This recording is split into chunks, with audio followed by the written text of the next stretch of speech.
भारतीय मीडिया का पाकिस्तान को चीन की झेली रियासत जाहिर करने का प्रोपेगेंडा बेनकाब हो गया।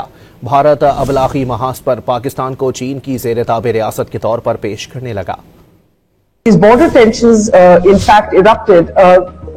One of the things that the Indian military had to war game was for a possible two-front conflict. But there's a kind of, Pakistan is sort of being seen as a continuum of China. You know, in international affairs, I always believe that the biggest problem is when you get emotional, right? If Pakistan was a complete vassal state of China, why does it go to the IMF when it needs assistance? It's a vassal state of China. It should say to hell with the IMF, to hell with all that. I mean, that doesn't make sense. And so I would say that, you know, it's a big mistake to use labels, okay? So why does India always focus on problems of the past, on differences, and not focus on what can be done to learn lessons from others and learn to find a better way? So